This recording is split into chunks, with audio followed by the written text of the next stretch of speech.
É muito gratificante quando a gente faz um trabalho assim e aí a gente vê resultados nesse trabalho.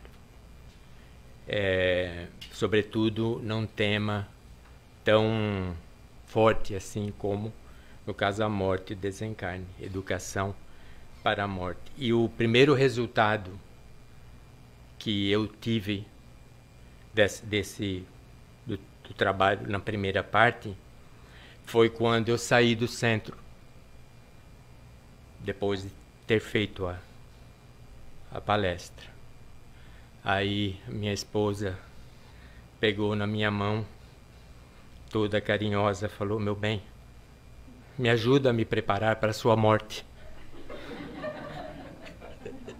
Eu falei: tá bom, o seguro de vida está naquela maleta preta lá no guarda-roupa. Saiu errado. Eu falei: pode preparar para a sua também, se você quiser. Na primeira parte, nós falamos alguns temas que vocês se recordam. Quem não se recordar, a palestra está no YouTube. Falamos tanatologia, o que é o estudo da morte e do morrer, e também do luto, que acontece depois. Falamos da importância da educação para a morte, o que é a morte, as várias maneiras de morrer. E hoje vamos abordar outros temas relacionados à educação para a morte. Então nós vamos começar. Nós vimos também algo interessante, que dentro da média de 60 milhões de desencarnes que ocorrem anualmente, que a vasta maioria dos desencarnes diários, em torno de 150, 160 mil desencarnes diários, entre todas as idades, desde recém-nascidos até os idosos, que a maior parte dos que retornam para casa, para o mundo espiritual, são aqueles que já estão mais avançados de idade. Então, embora tenha desencarnes que a gente vê, que muitas pessoas, porque não é justo, por exemplo, uma criança morrer ou tão cedo, ou que o pai deve desencarnar antes do filho, não o filho antes do pai.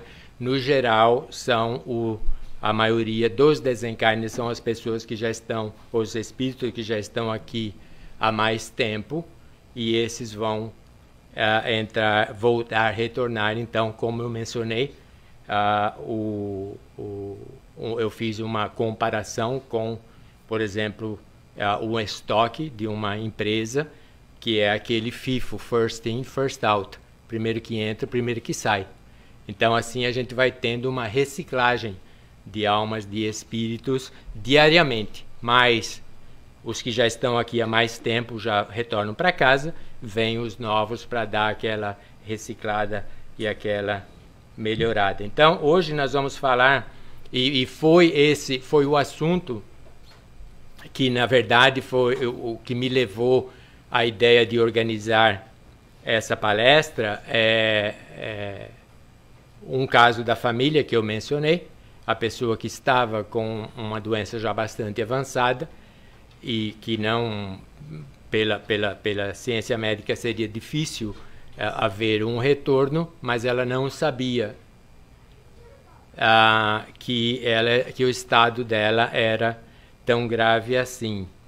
Então, nesses itens 5, eu coloquei justamente essa questão, fazendo essa pergunta: se o paciente terminal deve saber que o estado dele ou dela é terminal, se ela deve. Então, existe um debate no meio médico sobre esse assunto.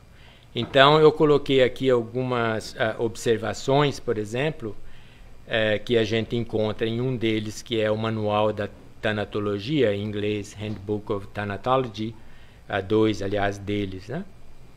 Então, diz assim, não fornecer informação completa a pacientes terminais distorce suas percepções sobre o tempo e as oportunidades que ele deveria ter, o que ele deveria usar com aquele tempo que lhe resta aqui nesta encarnação ainda, e reduz o tempo que as pessoas poderiam encontrar algum sentido para viver o que lhes resta, o tempo que lhe resta. Então, por exemplo, poderia organizar até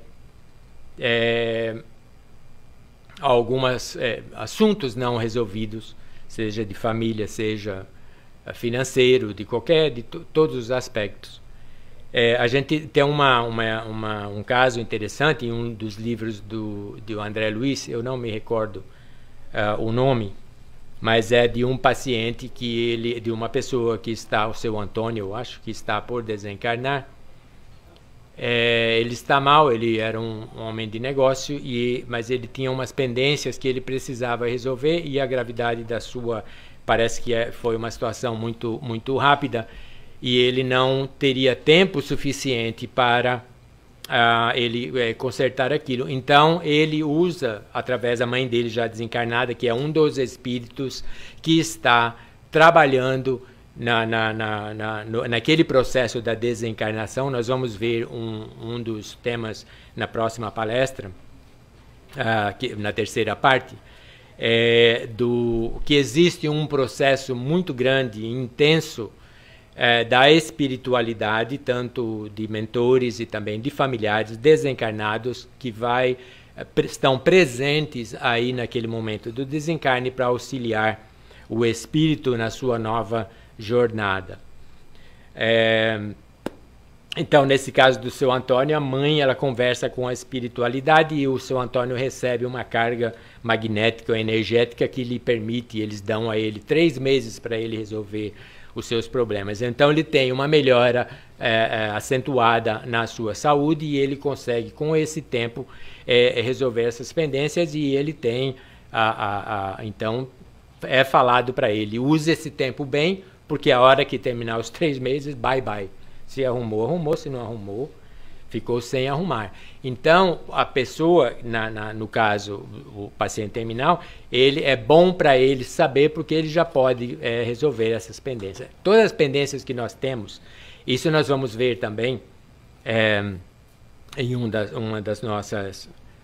dos nossos estudos aqui, que todo esse negócio que a gente fala aqui, da importância de perdoar, da importância de agradecer, da importância de falar que ama a pessoa com quem a gente convive, tudo isso aí, se não feito diariamente, se não feito na nossa vida aqui, isso aí vai voltar e a conta vai ser pedido normalmente no desencarne. Então são tarefas, nós vamos falar até dessas tarefas do morrer, que são essas pessoas que falam, puxa vida, fiz tudo errado até agora, e agora para consertar.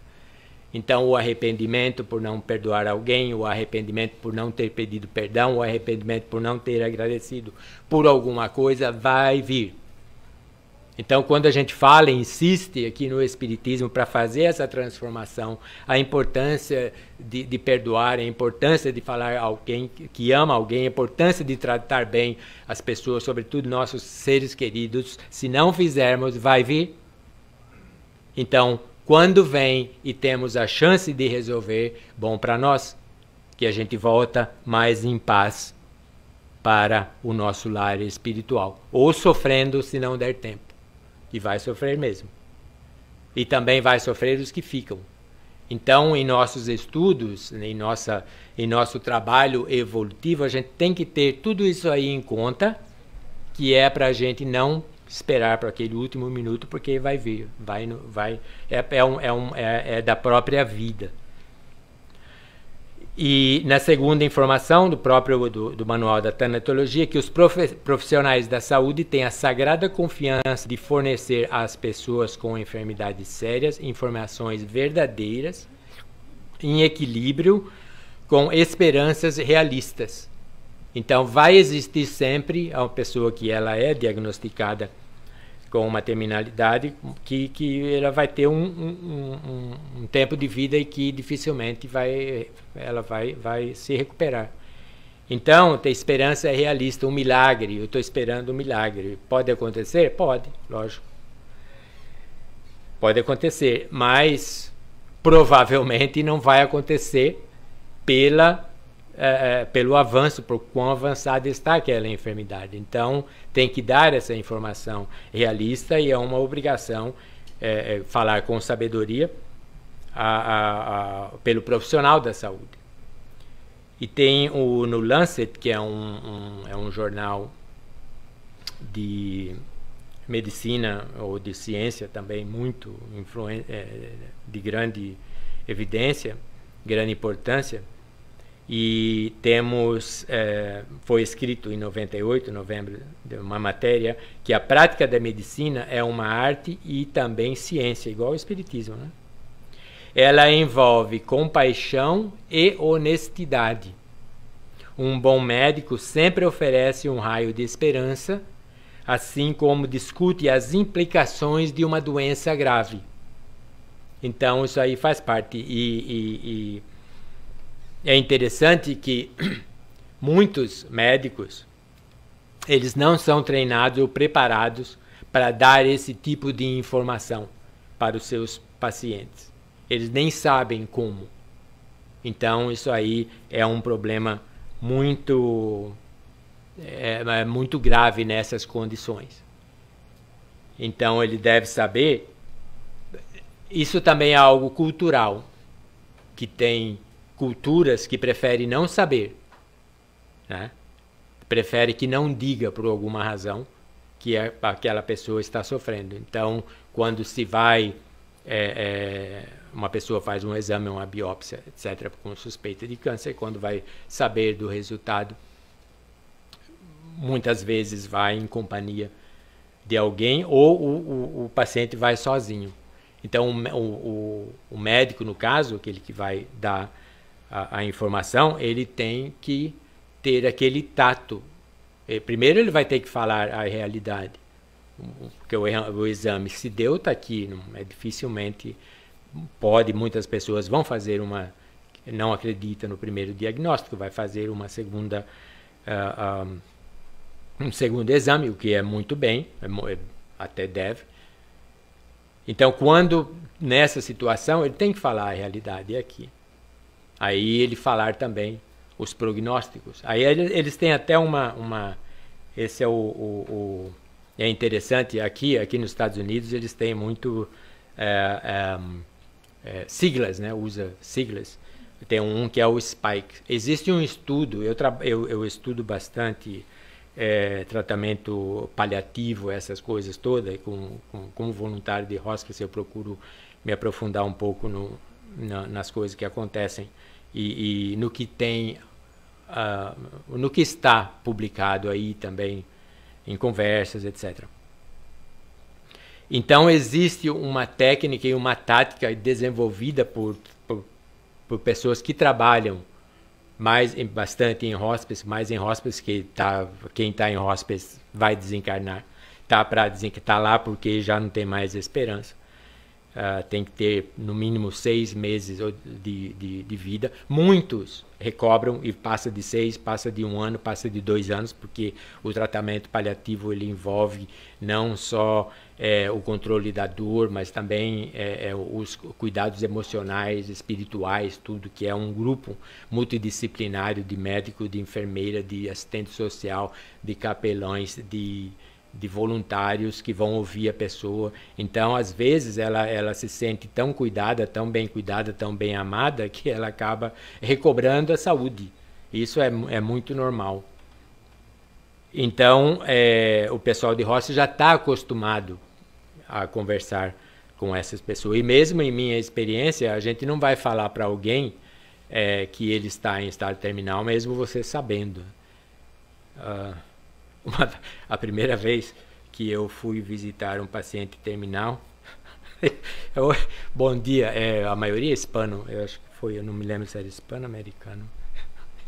Tudo bem aí? Tô bem por aí? Como que tá bem? Tô morrendo, então como você vai falar? Depois eu fui aprender, eu aprendi na hora, eu falei, Meu Deus do céu, se fosse eu ia falar o quê? Tá tudo ótimo, tá uma maravilha aqui, ó, aqui tudo cheio de coisa aqui, de sonda, de não sei o quê. Tô bem. Mas não é. Então é como você perguntar, né? Como você está se sentindo hoje.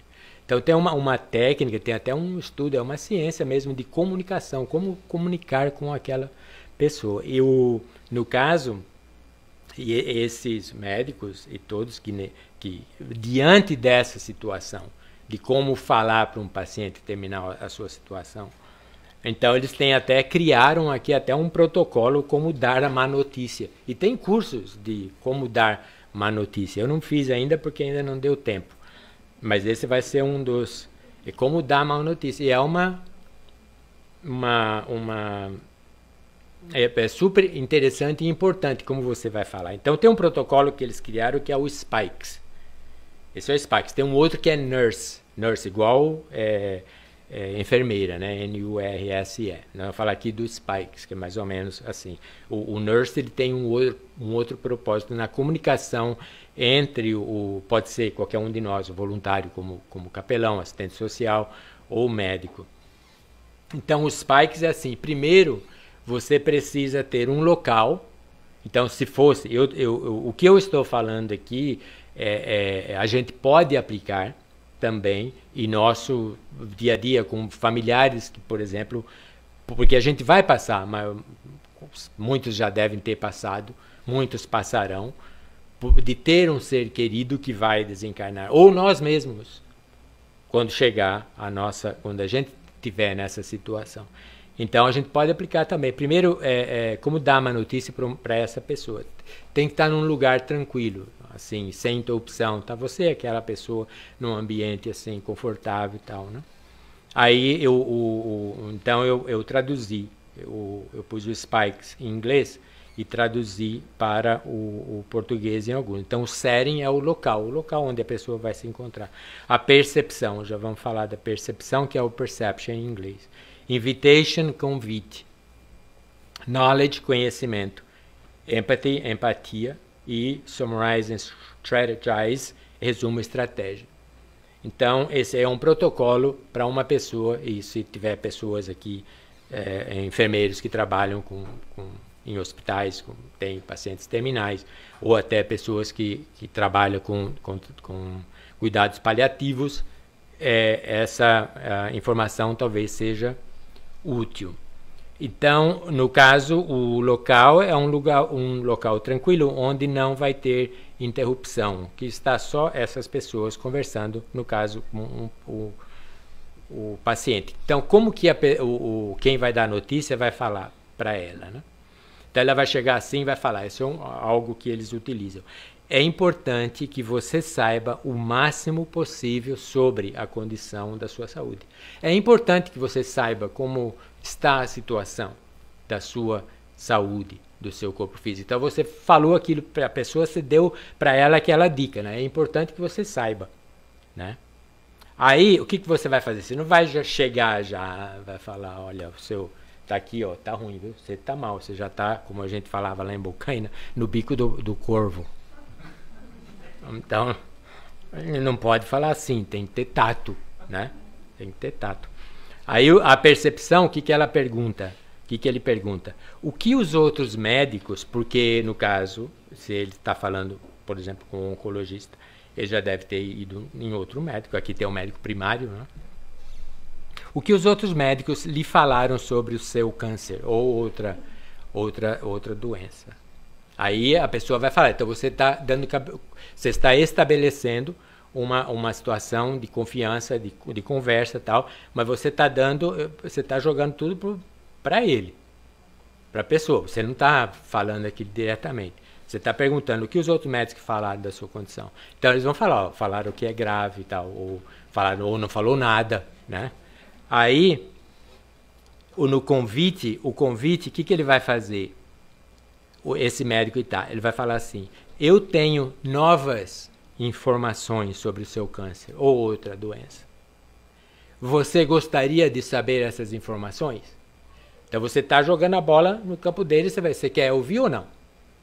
Tem outros que falam: eu tenho notícias sobre a sua condição atual. Você quer saber? Ou quanto você quer saber? Quer que eu falo tudo? Ou só a metade? Aí você fala, eu tenho informação. Você quer essas informações? Quero. Ok. Então você abriu, você deixou ele falar. Aí a informação que eu tenho é essa, né? Eu estou vendo aqui. Aí o conhecimento, knowledge é aquele reconhecimento ou conhecimento. Então o que é que no caso eu estou falando do médico ou alguém um familiar que vai ter esse resultado, muitos têm até medo, falam, não, vai lá e busca você o resultado, depois você me fala. Eu não quero. Você pode usar também essa técnica para você dar essa notícia ruim, né? Então, o que a pessoa vai falar lá, o médico, ele fala assim, ó, gostaria de ter melhores notícias para te dar. Aí já está sabendo, vem bomba aí, né? Mas os exames mostram que o seu câncer se espalhou. Então, ele não está... O que ele está? Ele está dando uma informação objetiva de algo que está lá, está documentado. Senão ele não falaria, infelizmente, né? Aí ele vai mostrar empatia. Empatia é sentir o sofrimento do outro. Está calçando o sapato daquela outra pessoa. Wearing that person's shoes, em inglês, né? Então você se põe no lugar daquela pessoa. Sentir a angústia, o sofrimento daquela pessoa como se fosse você. Então você vai falar, saber disso deve ser extremamente difícil. Esses são exemplos que é utilizado. Eu traduzi para o português essas frases e tal. Saber disso deve ser extremamente difícil para você. Você está reconhecendo que ele recebeu uma notícia ruim, né? Eu gostaria que as coisas fossem diferentes, mas infelizmente não são. E os estudos, isso é feito muito estudo, quando você tem esse approach com essa pessoa, você fala isso aí, por exemplo, ela fica mais receptiva. Ela fala, puxa vida, essa pessoa que você está conversando, ela me entende. Aí o S do Spikes é o resumo, a estratégia. Então, o que essa pessoa vai falar? Eu sinto muito que o câncer tenha avançado, mesmo depois dos tratamentos. Sugiro que consultasse a equipe de tratamento paliativo. Aqui o tratamento paliativo é muito forte nessas condições, mesmo que não seja uma doença terminal, mas uma doença crônica, por exemplo. O tratamento paliativo é muito, muito importante. Poucos países, dos quase 200 países que nós temos no mundo, parece que só 20 têm o tratamento paliativo como tratamento. O Brasil está incipiente. Estou vendo que tem algumas associações até. Parece que tem uma associação nacional agora de tratamento paliativo. Eu vi que tem uma em Minas. Está tendo também alguns congressos. Então é muito importante. Acho que nós temos médico aqui, né? Na nossa plateia aqui. Então isso é super importante. Por quê? Porque melhora a qualidade de vida da pessoa que está com aquela doença crônica. E aqui, quando fala assim, equipe de tratamento paliativo, tem que ter, pelo Medicare, que é o nosso seguro aqui, quem tiver mais de 65 anos e for cidadão, eu acho que também para pessoas que residem aqui sem ser cidadão, mas que têm residência, o Medicare é um seguro fantástico que os idosos, como eu, têm direito. Então, e o Medicare paga tudo isso aí, o tratamento paliativo. E até melhor porque o tratamento para curar, o curativo, que é aquele agressivo para uma doença que não tem cura, por exemplo, é muito mais caro do que o paliativo. Então, para o Medicare pagar ou para reconhecer, no caso, ou para formar um hospital ou um asilo, uma clínica que tem uma equipe de tratamento paliativo, tem que ter cinco, acho que são 5. Médico, enfermeira, assistente social, capelão e voluntários. Esse é o mínimo, pode ter mais. Então, quando eles falam em equipe paliativo, tem esses 5 que vão falar. Então, primeiro, quem vai falar vai ser o médico, depois a enfermeira, que vai participar mais da vida do paciente, Aí, no caso do assistente social, para situações que vão, necessidades que o paciente tem, que seguro, como pagar, como ir, onde ir e tal, como se mover daqui para lá, essa coisa toda. O voluntário ele vai de vez em quando e o assistente social ele também vai participar um pouco do tratamento psicológico, emocional, essas coisas.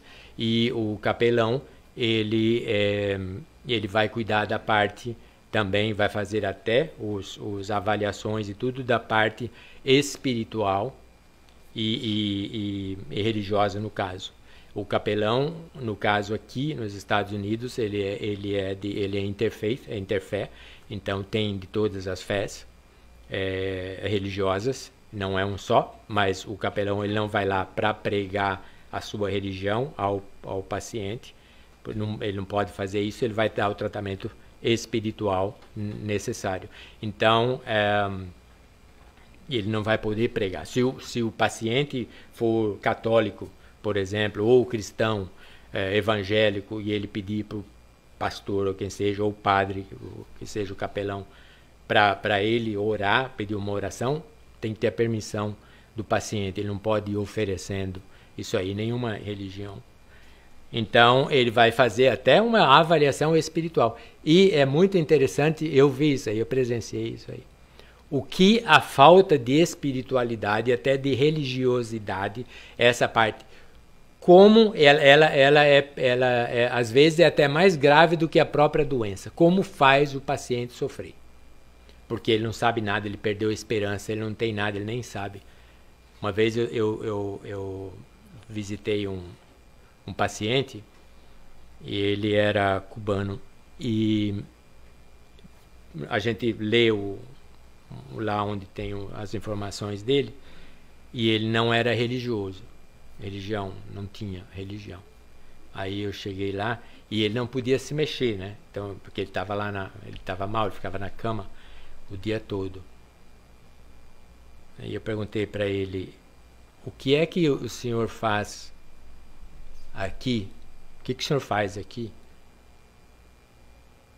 o tempo todo? O senhor não sai da cama, já tem 80 e tantos anos, não podia sair. Eu queria saber dele mesmo também, o que o senhor faz? Como que o senhor passa o seu tempo? Eu rezo o tempo inteiro. E ele não era religioso antes. Então, no caso o capelão, ele faz, e tem um esquema muito, muito interessante também, que é de suma importância no caso do tratamento paliativo. Então, essa falta, a gente vai ver futuramente, não sei se nessa palestra, mas algumas delas, o bem-estar espiritual. O mal-estar espiritual, ele atrapalha a nossa vida inteira. Você nem é razão para viver, tem muito. E esse mal-estar, ele é pior ainda quando a pessoa, então, ela está com uma doença terminal ou com uma doença crônica.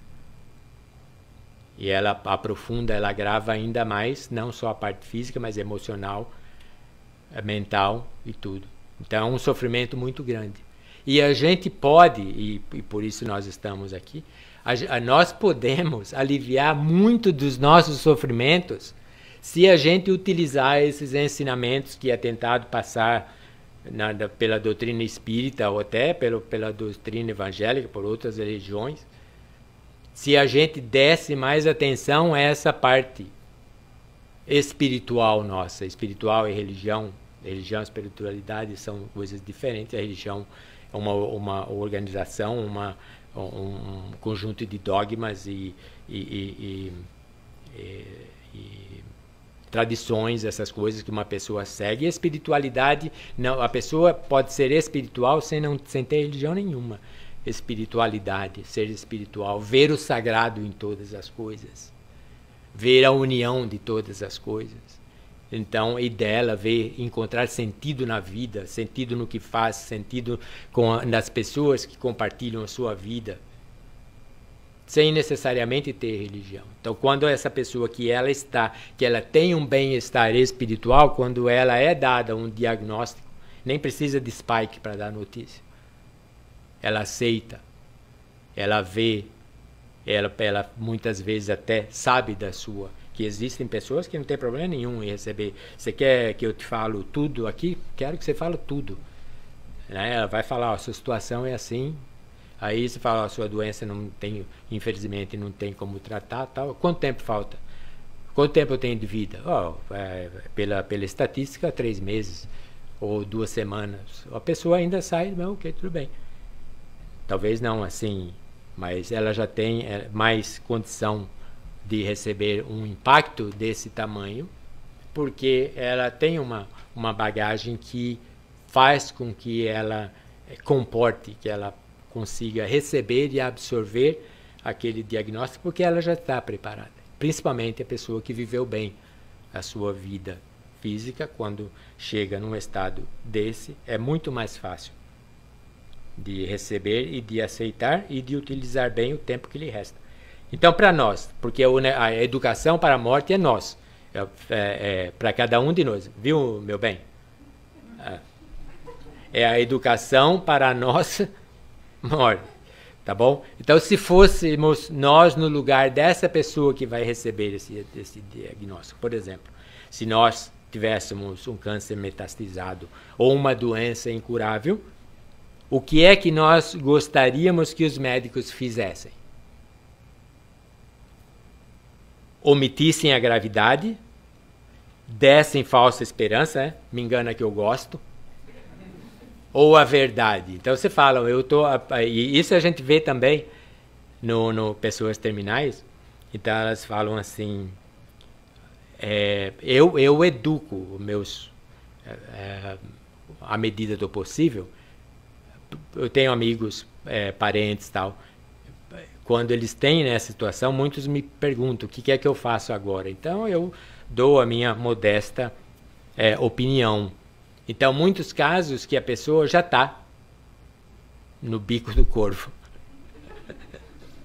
E ela tenta falar para o ser querido: olha, eu estou morrendo. Eu já estou... Eles falam mesmo, até sabe, o espírito pode até saber, até o horário. Tem casos que sabem até quando vão. Não, você não vai não, você vai se curar. A gente ainda vai fazer aquela viagem que a gente fez lá para onde? Na Disney. Que não foi ainda. Melhor ir para Disney logo. Não, você não vai não, você vai se curar. Não, mas a pessoa quer falar. Então, o que é que eu sugiro? Né? Olha, eu estou morrendo. Por que você está dizendo isso? Por que você está dizendo que você está morrendo? Primeiro, ela vai falar. Bom, primeiro a gravidade da minha situação. Então eu não tenho. E como você se sente? Isso que a gente fala. Nós vamos falar, não podemos falar. Não, você não está morrendo. Se ela está falando, ela tem conhecimento. O espírito tem conhecimento. Porque a gente já sabe, e a gente vê muito desses casos naquele momento. Então, como espírito, agora não, porque a gente está preocupado em outras coisas, para ver a nossa vida, mas vai chegar um momento que a gente vai ter um conhecimento muito grande. Então, o que você dá essa abertura, você não vai falar, não, você não está não. Fala, tá sim. Tem um caso de uma jovem, uma menina de 17 anos, isso está na literatura, o pessoal de hospice aqui, médicos, enfermeiras, assistente social, eles estudam e publicam, tem muitas publicações desses fenômenos, de coisas assim. Então tem um caso de uma menina, ela tinha 17 anos, com uma doença terminal, e ela estava em casa, e em tratamento de hospice. Hospice é uma filosofia, não é? O que é o tratamento paliativo, que pode ser feito em hospital, onde o hospice tem uma ala, ou em casa, ou também em asilos. A organização que eu sou voluntário chama Vitas, então a Vitas tem alas em vários hospitais e também tem pacientes em casas e também em asilos, onde os pacientes vão visitá-los. Então, nessa situação, era uma menina de 17 anos que ela recebia hospice em casa e ela ou a mãe, alguém, pediu para o capelão fazer uma visita. Aí era a primeira visita do capelão. Então, quando ele chegou na porta, ele tocou a porta, Aí a mãe abriu a porta e falou assim, ele se apresentou. Eu sou fulano de tal, sou capelão, vim aqui ver a sua filha. Ela falou, ela está lá no quarto, mas por favor, o senhor não me fale para ela que ela está morrendo. Que ela vai morrer. O senhor não fala para ela, porque ela não vai aceitar isso aí bem. E ela vai sofrer. Eu falei, tá bom. Aí ele chegou, o capelão foi na casa, foi no quarto da menina, ele ficou sozinho com ela. Conversaram, aí ele ia embora. Aí ela falou pro capelão, o senhor não fala para minha mãe que eu estou morrendo. Porque ela não vai aceitar a situação e vai sofrer muito. Então, o que é que está acontecendo? Isso é como no caso em cuidados espirituais a gente faz. Os dois sabem. Os dois estão tentando se enganar. Quando eles se encontram e falam a verdade, sabe, muitos problemas podem ser resolvidos. Então isso aí, no caso, vai acontecer, muito comumente acontece, no derradeiro momento, se a paciente está com lucidez ainda, esse momento de acertar algumas coisas que ficaram. Então, por isso que é importante. E nós, no caso, nós estamos nos educando para a morte. Então, a gente não quer ser enganado. Vai acontecer. Nós sabemos que nós somos espíritos imortais. Estamos aqui temporariamente. Quando terminar esse trabalho aqui, o corpo vai morrer. Nós, como espírito, vamos renascer. Título da nossa palestra, nosso workshop, o Renascer do Espírito. A gente vai retornar para casa e vai dar continuidade à nossa evolução no corpo espiritual, em perispírito. Vamos ficar na erraticidade, período entre vidas, e depois, quando necessário, quando der o tempo, vamos retornar em uma nova encarnação para continuar a nossa evolução. Então, no nosso projeto, um dos meus objetivos maiores nesse workshop é trazer essa educação para nós sabermos, para nós entendermos.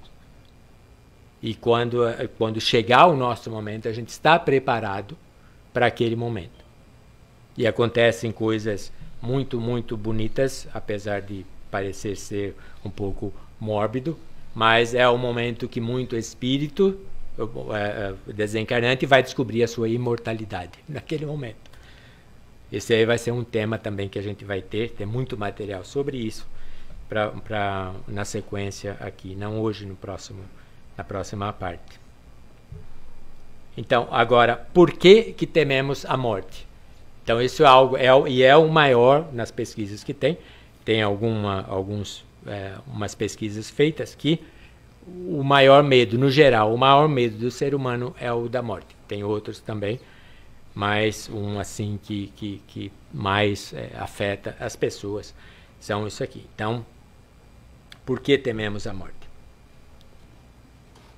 Kardec faz essa pergunta no Livro dos Espíritos, na questão 858. E ele tem como resposta dos Espíritos que diz: quem teme a morte é o homem, não o espírito. Então tem aquela parte do ego, né? E que ele não quer morrer, ele se apega à vida material. O espírito não, o espírito está bem. Ele está bem, a gente vai também falar mais detalhadamente na parte 3 ou 4. Aí Kardec, e por que ele teme a morte? Porque a gente tem umas leis. E uma das leis da natureza é o instinto de conservação. Então todo organismo vivente, ele tenta se preservar a sua integridade. A gente vê, por exemplo, quando a gente vê uma minhoca andando, você chega perto e você ameaça, ela vai se enrolar porque ela está se protegendo. A tartaruga enfia a cabeça na casca. É o instinto de conservação, ela quer preservar a sua vida. E ela tem medo de morrer? Claro que tem. Por isso que ela tem esse organismo, esses mecanismos de defesa para proteger. Parte da lei de Deus, parte do organismo dela, isso aí. Então, é parte da lei, é lei da natureza, o instinto de conservação. Aí os espíritos respondem a Kardec: sem dúvida, todos os seres vivos o possuem, qualquer que seja o grau da sua inteligência. Então, todos os seres viventes. Então, isso aí é uma das razões que nós tememos a morte. Outras razões: medo de sofrer, da solidão do processo, do desconhecido, da extinção da consciência, de punição divina, etc. Esse da punição divina é brava. E principalmente onde tem muitos evangélicos, acho que também, porque nós, o espírito, é o umbral, né? É medo de ir para o inferno. Eu tenho medo de ir para o inferno. Tem muitos casos assim. Inclusive a nossa família. Você tem medo de punição divina. Você fez alguma coisa errada e você vai falar: eu não quero ir porque eu agora estou danado. Como que eu vou consertar isso aqui? Né? O medo de sofrer, o medo físico, isso é normal. Quando eu perguntava para o meu pai, eu mencionei na primeira parte que ele desencarnou, eu tinha 19 anos, ia fazer 19 anos. Eu sempre perguntava para ele, o senhor tem medo de morrer? Ele falou: não, eu não tenho medo de morrer. Eu tenho medo e não gostaria de sofrer antes de morrer. Então, esse é um dos casos. Mas o Kardec também, ele pergunta aos espíritos, em uma das suas perguntas, sobre se o espírito sofre, quem sofre. Ele fala: não, quem sofre é o corpo físico. O espírito, naquele momento, no momento dessa angústia derradeira, ele fala: o corpo sofre mais que o espírito, porque o espírito está até se alegrando vislumbrando a liberdade do corpo físico. Nós, porque o espírito somos nós. Então, por exemplo, eu sou um espírito. Cada um de nós é um espírito. Nós estamos encarnados. Nossa natureza é espírito. Eu sou o espírito Admir Serrano, hoje encarnado no corpo físico. Do outro lado, quando eu for psicografar ou usar um médium para psicografar, o Ayrton, por exemplo, aí eu vou escrever Espírito Admir. Aí eu estou em espírito. Agora eu estou portando um corpo físico necessário, um instrumento necessário para eu poder interagir com o mundo material. Para eu poder, nós temos espíritos aqui presentes que a gente não consegue vê-los, mas eles nos veem.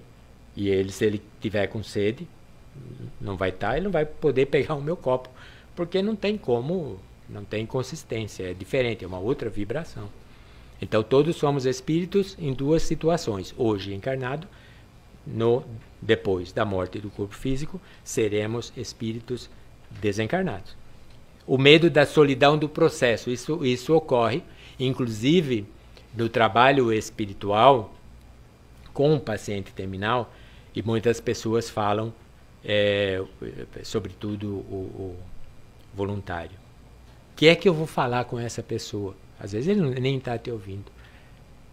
Você fala: se você tiver a oportunidade, você só fala se precisar, senão você fica quieto. Fala nada. A sua presença lá, a pessoa sentir você, ou pegar na mão dessa pessoa. Então ela vai se sentir que tem alguém que está lá, que lhe está dando importância. Então é a presença de alguém.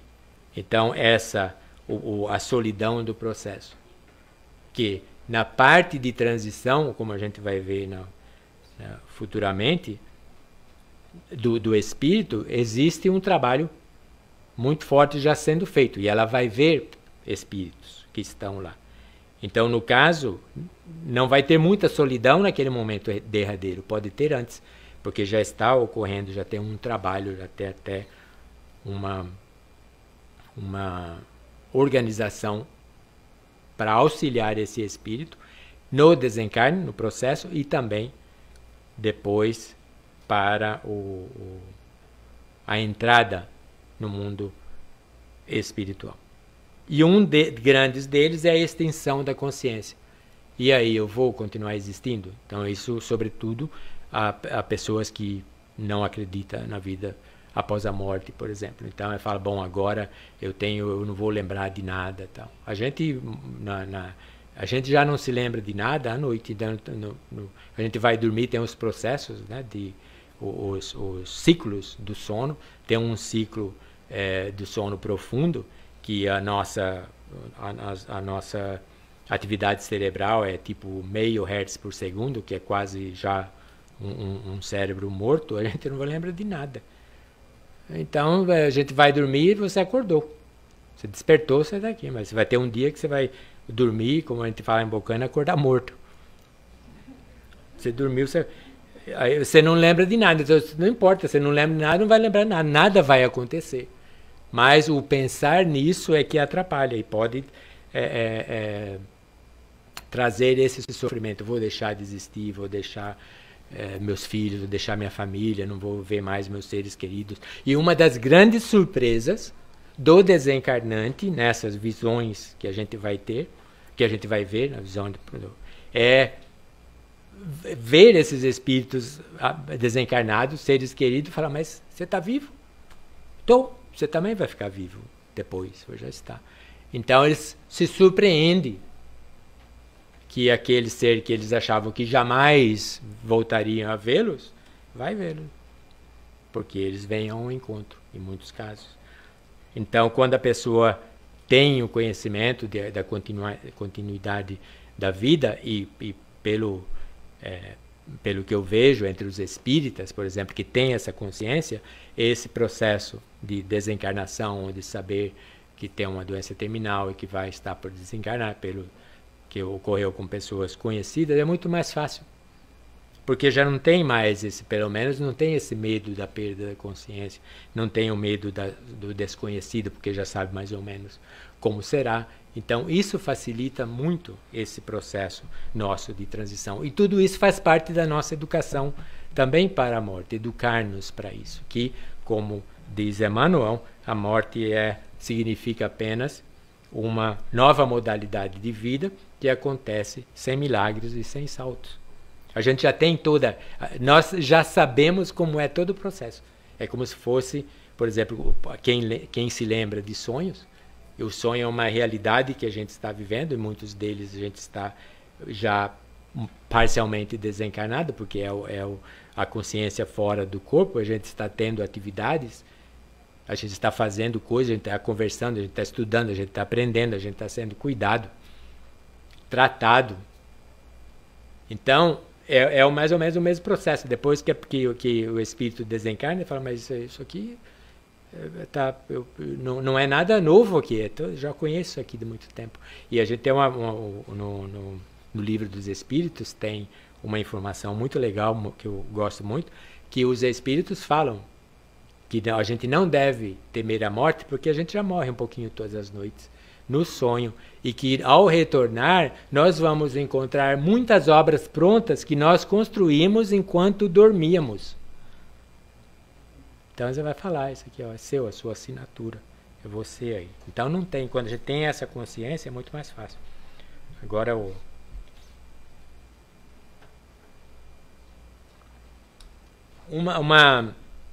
um dos grandes nomes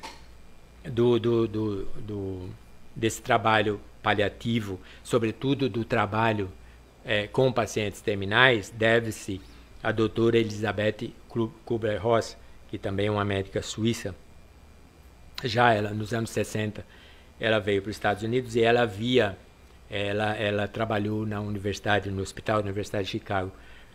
Então ela acompanhava, ela tinha esse interesse. Cada espírito encarnado, eles têm uma função, têm uma missão de trabalho, e esse era uma das missões, ou a missão de Kübler-Ross. E ela via como que o paciente terminal era tratado. Primeiro, os médicos não sabiam como falar, como lidar com um paciente terminal. Então ele ficava lá abandonado, ele estava lá no leito. E ela, quando ela veio da Suíça e ela começou a trabalhar no hospital, esses seres, os pacientes terminais, chamavam a atenção dela. Então ela começou a ter mais contato com esses pacientes e comecei a conversar com eles. Em muitos casos, eles sabiam que eles estavam em estado terminal, sem que o médico falasse, porque já tinha a situação física, e outra que o espírito, ele sabe, então ele tem essa em muitos casos, ela sabe da sua condição de terminalidade. E só que eles estavam abandonados, ninguém conversava, então eles não pareciam ser humano. Então, como ela fala, nem parece que ela já está morta, mas não está, ela está viva e é um ser que necessita de cuidado e tal. Então ela começou a conversar muito com esses pacientes e ela acabou utilizando, conversando com eles e falando o que é que você quer, se você gostaria que o médico te falasse, essa coisa tudo. Aí ela começou a organizar e dar palestra. O paciente terminal ia conversar com os médicos e falar, eu gostaria de saber disso, eu gostaria que me falasse assim, eu gostaria de ser tratado dessa maneira. Então ela fez um trabalho muito grande nessa área, nesse campo.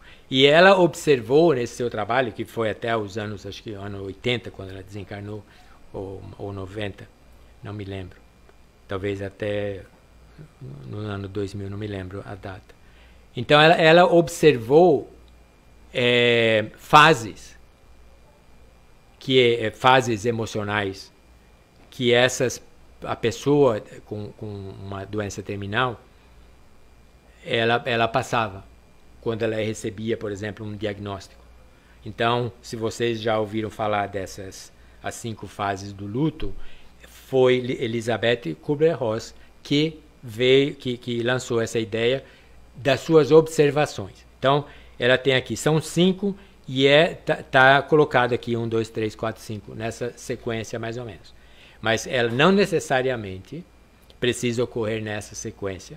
E às vezes ela pode ter um overlap, pode ter um acúmulo de uma ou mais, ou pode não ter uma e ter outra em maior intensidade, mas no geral é isso aí. E depois também, como ela veio com essa ideia, e essa ideia foi observada no caso de pacientes terminais, mas foi observada também em outras áreas da nossa vida, nossa atividade, por exemplo, de perda, não necessariamente perda de um ser querido, por exemplo, quando se perde emprego, ou quando você se divorcia, ou está tendo problema de relacionamento, essas fases que acontecem.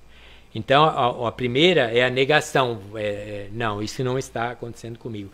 Isso é normal num diagnóstico de terminalidade. Diagnóstico terminal, não sou eu, não. Não é comigo, está errado, então a pessoa nega. Né? O 2 é a ira, é a raiva. Então, às vezes, não tem jeito de contestar aquilo, é real. Então não tem como, existe a ira, ela fica raivosa, por que que aconteceu comigo, e agora, essa coisa toda. Então, depois vem a depressão, por quê? Porque é a realidade nua e crua, não tem como escapar. Então ela se retrai e ela entra em depressão. E depois também nada funciona, ela começa a barganhar, isso é muito, muito normal. E eu vi isso aí também presenciando, conversando com pessoas, negociando com Deus, para que dê mais um tempo e se transformar. Eu me transformo. Eu melhoro, vou ser o melhor pai do mundo, vou ser o melhor marido do mundo. Isso aí já é um reconhecimento que, como dizem os hispanos lá da minha área, de que meteram la pata. Fizeram um negócio errado, agora tá vendo aqui. Se eu vou ser um bom pai, melhor pai do mundo, então você não era um bom pai, ou você é o melhor marido, por que agora? Você não era um bom marido, então. Se você estava querendo isso aí, essa troca, né? Mas é normal, ocorre isso aí também. E por fim, a aceitação. Nem todos, mas numa grande maioria sim. E o próprio, no caso de terminalidade, ainda mais porque como o corpo já está totalmente debilitado, o espírito já está se liberando, e aí tem aqueles fenômenos também, tem a aceitação, é mais fácil. Então, quando a pessoa está nessa emoção de aceitar essas coisas, então é mais fácil. Então ocorreu comigo resignação, como o termo que a gente utilizaria no espiritismo, você se resigna àquilo, você já fez tudo o que você podia fazer. No caso da educação para a morte, o nosso é fazer o melhor que a gente pode fazer aqui todos os dias da nossa vida. E quando chegar aquele derradeiro momento, você está em paz consigo mesmo, com a consciência. Eu fiz tudo que me foi possível fazer. Então aí é muito mais fácil, né? E tem um sofrimento aqui muito grande, que é o psicossocial, que abrange todas as dimensões do desconforto emocional, psicológico, social e espiritual, porque é uma mudança brusca na vida daquela pessoa, especialmente se ela é uma pessoa ativa. Ela tem um trabalho, ela estuda, ela tem filhos, ela tem os seus sonhos ainda a realizar. Então é uma mudança muito drástica e é normal passar por tudo isso. É normal negar, é normal sentir ira, né? É normal ter essa depressão, porque é uma mudança muito grande, muito brusca. Se a pessoa já está em idade avançada, já fez tudo que tinha que fazer na vida, é muito mais fácil do que uma pessoa mais jovem. Então, no caso, por exemplo, no nosso caso do tratamento paliativo, tudo isso aqui é levado em consideração e é feito um trabalho em conjunto e com a permissão do paciente para a melhora dele, para aliviar o sofrimento em todos esses âmbitos. Aí tem uns 8 estágios finais. Então agora a gente está falando mais da parte física. Então na próxima parte a gente vai falar da parte espiritual. Quando o espírito, aqui até então, o que nós falamos agora foi esse processo da parte física, e aí ela vai chegar no momento em que o corpo físico vai desencarnar. Aí nós vamos fazer o processo, também nós vamos estudar no outro, o que é que acontece in between, de transição, quando o espírito está para deixar o corpo físico e depois que deixa também. Então tem os 8 estágios finais, que é alterações físicas, mudanças comportamentais e psicológicas, mudanças mentais. Isso é muito importante ter em conta, porque eu vi também, ele está delirando, ele já não sabe mais o que fala. Ele não fala coisa com coisa, por exemplo, está vendo coisa, Então isso aí não se entende, porque na fase, principalmente a fase que se aproxima o desencarne, o espírito já está nos 2 mundos. Então ele tem uma consciência, ora ele tem essa consciência de estar vendo, de já estar naquele lugar, já ter gente aqui trabalhando com ele. E aí quando ele volta um pouco a consciência, ele começa a conversar, ele está conversando. Quem está ouvindo não entende nada, porque ele está falando com outra história, ele está falando coisa que você nem entende o que ele está falando. Então tem uma mudança muito grande, e é bom saber dessas alterações, sobretudo quando a gente está tratando de um paciente, de um ser querido nesse estágio, é entender o que ele está passando, em vez de negar, falar, não, você está falando besteira, já está delirando. Você está delirando, mãe?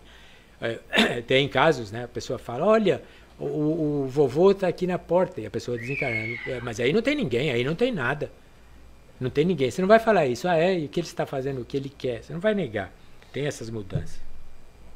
Então, por exemplo, alterações físicas que se vê e que muitas vezes eles causa para a pessoa que está cuidando, para o cuidador, sobretudo um ser querido, ele se preocupa.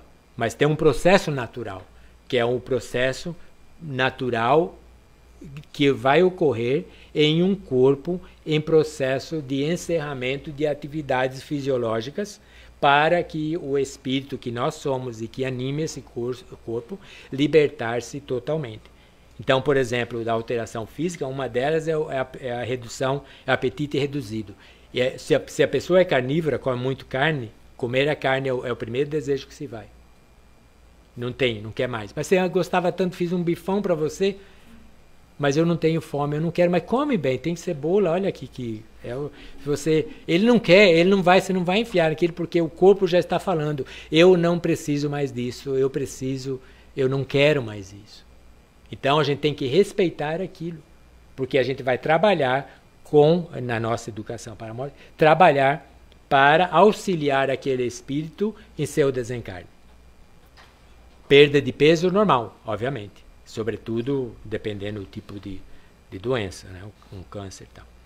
Então, aí, tudo que é sólido se vai. Então, primeiro deixa o bifinho, depois deixa o peixe, o franguinho, e depois deixa também o legumes, vegetais. Por quê? Porque o corpo não quer mais. Ele não precisa mais de energia, porque ele precisa parar a sua atividade. E aí, ele vai falar, mas você vai estar com fome, bem, você está magrelo, você está com fome, mas ele tem uma sensação é notada que o corpo físico ele tem uma sensação de euforia, ele não precisa, aquilo não, nem para o corpo, nem para o espírito, ele não está sentindo fome. O corpo não sente fome nem sede. E isso é uma parte esperada da jornada que se inicia. Então é importante nós sabermos disso. Eu tenho um grande amigo espírita, a esposa dele, ela teve um câncer e ela passou por todo esse processo. E ela desencarnou daquele câncer. E eu conversava com ele sobre essas alterações e falei da alimentação. Então ele falou que um dia ele os filhos, ela tinha 2 filhos, fizeram um jantar para ela. Fizeram a comida que ela mais gostava e fizeram uma sobremesa que ela mais gostava. Aí chamaram ela à mesa. Olha, fizemos um jantar especial para você, o seu jantar, sua comida favorita. Eu não quero. Eu não estou com fome. Mas é a comida que você mais gosta. Eu sei, eu agradeço, mas eu não como, eu não estou com fome. Então come pelo menos a sobremesa. Eu não estou com fome. A moça aqui, ela já me alimentou. E não tinha moça nenhuma, só ela via a moça. A moça aqui já me alimentou, eu não tenho fome. Então, quando a gente vê isso, nós vamos entender, não vai socar. Eu vi mulher, a esposa, socando papinha na boca do homem e ela socando. E ele não quer. Então você respeita, é um processo natural. Né?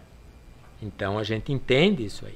Aí vai ter outras alterações físicas que vai diminuir a temperatura, os pés ficam frios, as mãos, as extremidades são as primeiras órgãos, né, partes do corpo que esfriam, vai ficar um pouquinho roxo e tal.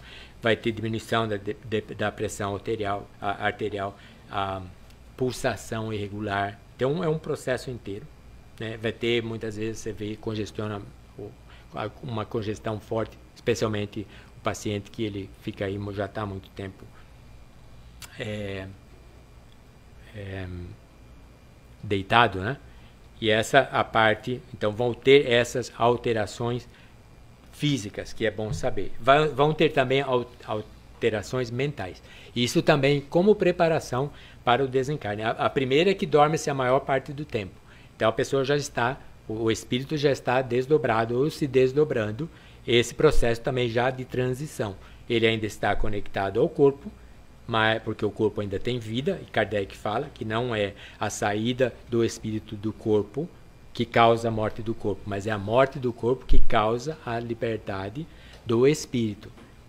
Aí ele vai ter desorientação, delírios, alucinações, conversas com entes já desencarnados. E às vezes tem casos também que você vê que a pessoa, o homem, mulher, eles começam a beliscar parece que eles estão pegando coisas, tem uns que pegam coisas, você vê essas coisas. Porque eles estão vendo, eles já estão em transição, eles já estão vendo coisas que a gente não vê, já estão tendo essa visão psíquica, ou a visão do espírito, dupla vista. Né? Então é o espírito vendo coisas que o corpo, os olhos físicos não conseguem ver, mas ele já está lá, já está praticamente do outro lado. Então isso aí também, essas alterações mentais, é bom ter em conta. Né? E saber esse delírio ele não vai estar, ele já está, não está focado. Aí tem alterações comportamentais e psicológicas. Um deles é o isolamento social. A pessoa ela não quer conversar muito, ela quer ficar quietinha no cantinho dela, porque também faz parte do processo do desencarne. Às vezes pode dispensar visita de amigos que quer visitar, por exemplo, ela já não quer. Ou se falar, não, ele quer te ver e tal, a pessoa vem, mas ela não conversa ou não quer conversar. Isso aí tudo tem que ser respeitado. No caso de seres queridos, esposa ou filhos, às vezes ele não quer, ele prefere, porque já faz parte disso, ele prefere ficar lá quietinho no cantinho, e a pessoa às vezes leva aquilo, como ele já não gosta mais de nós. Ele não quer ver mais, ele está na situação, já não preocupa mais conosco. E ele está lá, ele está em espírito já precisando sair, já faz parte do processo. Então isso aí é necessário entender para a gente não julgar aquilo lá erroneamente. Não, faz parte do processo, né?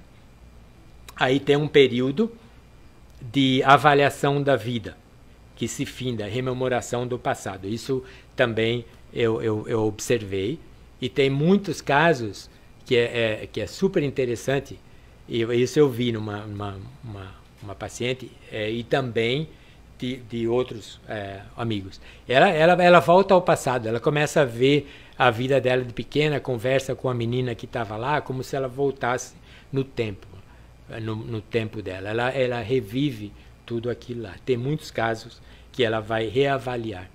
E tem muitos casos de lucidez que ela vai ver e vai falar, eu fiz tudo errado. Eu perguntava isso aí para as pacientes. E o que você mudaria? Eu mudaria tudo, faria tudo diferente. Então vai ter que voltar na próxima encarnação e fazer tudo diferente. O importante é ter consciência do que deveria ter feito melhor, né? Já teve aquele insight, né, que não fez certo, tem que fazer depois. Já leva essa ideia para o mundo espiritual e já trabalha essa ideia, e a gente tem no Livro dos Espíritos também, Kardec diz que no mundo espiritual a gente vai reavaliar a nossa vida, vai ver o que fez certo, o que fez errado, vai ver o que falta ainda para melhorar e vai pedir uma outra encarnação e voltar. E essa reavaliação da vida, quando não feita na vida física e sobretudo nas experiências de quase morte e EQM, é uma das primeiras coisas que eles falam, e dos episódios mais marcantes, mais fortes, mais transformador numa EQM é quando a pessoa vai fazer a reavaliação da vida e vê que o que está fazendo está tudo errado, ou que tem coisa que deveria melhorar. Então essa avaliação, a nossa reavaliação, a avaliação de como nós vivemos a nossa vida física, ela vai acontecer às vezes antes do desencarne, às vezes numa experiência de quase morte, quando a pessoa volta e tem chance de trabalhar em algumas mudanças, e se não for voltar, nós vamos ver isso aí na outra vida. Então é sempre na vida, no mundo espiritual, é sempre importante nós trabalharmos nisso aí também, nessa avaliação, ver o que nós fizemos de errado já, e corrigir, para a gente não ter que passar por isso. As 5 tarefas do morrer. Isso é super importante e visto na maioria dos casos que o paciente, que o desencarnante está consciente. Pedir perdão é o primeiro na lista. Oferecer o perdão o segundo. Expressar gratidão pela pessoa é a terceira. Expressar sentimentos de amor e, se der tempo, despedir-se. Se der tempo, despedir-se. Então, quando a gente sabe também que o nosso ser querido está desencarnando, é importante nós ter esse tempo de resolver. A gente faz muito isso, eu e a minha esposa, com parentes do Brasil que estão passando, a gente falar dessas coisas. Ajuda muito. Resolve esse problema com ex-marido, com pai, com mãe, com tudo. E isso alivia o espírito e promove uma transição mais pacífica. Então, é importante saber sobre essas tarefas e trabalhar, já fazer isso hoje diariamente. Pedir perdão, oferecer perdão, agradecer, tal. O despedir-se é um so long, é um goodbye, né? Ou se não fizer, deixa aí. Não atrapalha muito. A que mais atrapalha são as 2 primeiras, pedir perdão e oferecer perdão. Então, se a gente fizer esse trabalho diariamente, a gente já está dando um grande passo para aquele derradeiro momento e não precisar fazer. Aí nós vamos então encerrar rapidamente com esse 10, que é o que se sente na hora da morte. Na morte consciente, por exemplo, quando a pessoa está consciente, ela está nesse processo, nós vamos entrar em mais detalhes na próxima parte, que é o que vai ocorrer em termos no quarto, seja no hospital, seja em casa, quando tem esse contato que com as cortinas se abrem entre o mundo físico e o espiritual. Então, o que se sente na morte consciente, nós vamos falar na próxima palestra. Na morte inconsciente, sabe-se, e teve casos registrado, por exemplo, de espíritos que estavam, o desencarnante estava em coma, já por dias até, que ele retorna do coma também para agradecer, despedir, porque é feito um trabalho também desse lado de fora. Então, na morte inconsciente, quando o paciente está lá, ele desencarna. Então, ele não tem nada visível aqui. Então, provavelmente, ou certamente, ele já está sendo trabalhado, ele já está desencarnado, só os laços energéticos não se romperam totalmente, mas ele já está no mundo espiritual, já fazendo o que é que ele tem que fazer. Na morte rápida e na morte lenta. O da morte lenta, nós vamos falar também junto com o da morte consciente, que a gente vai deixar para o próximo. Vamos fazer da morte rápida. Essa é muito interessante, porque assim, isso ocorre em acidentes, por exemplo. Né? Acidentes que a pessoa tem, ou nessas explosões de Cabul, tem algo muito interessante também, que a gente vai falar de isso foi aqui nos Estados Unidos, entre os Mormons, mas nós vamos falar isso aí depois, quando uma bomba ia explodir numa classe de crianças, por um maluco, ele colocou uma bomba lá. Nenhum dessas crianças morreram. Cokeville, o nome da cidade, em Utah. E antes da explosão, eram garotos de 10, 12 anos, eles viam, cada um dos alunos tinha um espírito. Eles viram um espírito também fazer um círculo em cima da sala. E aí houve a explosão, e só os únicos que morreram na explosão foram os dois que eram um casal, os dois terroristas, no caso, que desencarnaram. Nenhuma criança sofreram queimadura, nenhum desencarnou, todos protegidos. Então tinha essa proteção. Mas na morte rápida, eu vou citar para terminar, o choque. No caso, por exemplo, a experiência de quase morte, ela é assim, o espírito ele teve morte, a morte médica, né? Eu esqueci o termo aqui. Então o corpo está considerado morto, porque ele não tem atividade. O coração para, a respiração para, e o espírito, no caso, sai. Ele flutua para o teto, etc. Então, o espírito, no caso, fora do corpo, ele vai observar tudo o que está acontecendo. Então, isso é um processo lento. Agora, ele sai do corpo. Agora, é muito interessante que tem o choque, o trauma. Nesse trauma, por exemplo, em muitos casos, ele causa, e a gente vê isso aí, a gente tem isso aí no Livro dos Espíritos também. Esse trauma, ele causa a saída do espírito. Então, e o espírito a ponto de observar. Tem muitos casos, muitos relatos de acidente de caminhão, por exemplo. Tem um caso que o motorista fala, o caminhão tombou, e quando eu vi, eu estava fora do corpo olhando o que ocorreu. Mas no caso ele não desencarnou. Aí tem um caso, eram duas irmãs. Essas duas irmãs, elas estavam paradas em uma calçada para atravessar a rua.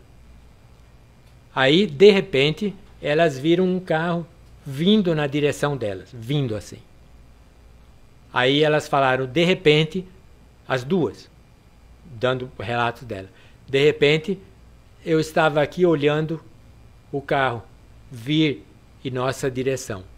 Então ela estava fora do corpo já, e vendo o carro. Só que o motorista, ele teve tempo de desviar delas. Ele desviou e nenhuma delas ocorreu. Um dos relatos mais antigos de experiência quase-morte, que ele acabou fazendo pesquisas depois, em outros casos, de pessoas que tiveram essa experiência, é um Albert Heim. Ele era um suíço, foi um suíço, e ele escalava montanhas, no Alpes, ele ia muito para os Alpes, escalar montanha. Numa dessas escaladas, ele caiu, e ele estava bem alto.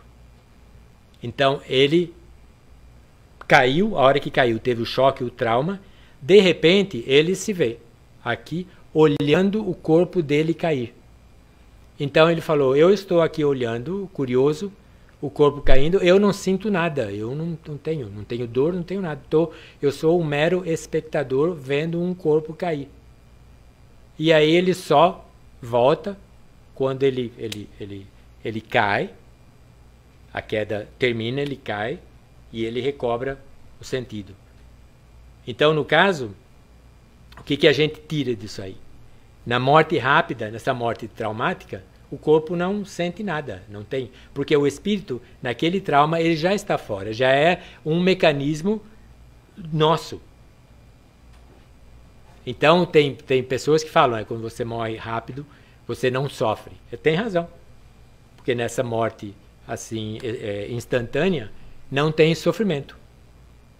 Porque é tão rápido, e no caso desse traumático, que o espírito ele já está fora. Então, o que vai ocorrer vai ser apenas com o corpo. E tem também informações de outros espíritos, nesse processo também do trauma, do espírito deixar o corpo no trauma, em animais também.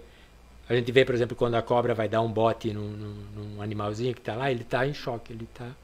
Então, provavelmente, ele também, o espírito, que tem espírito também, ele já não está mais no corpo.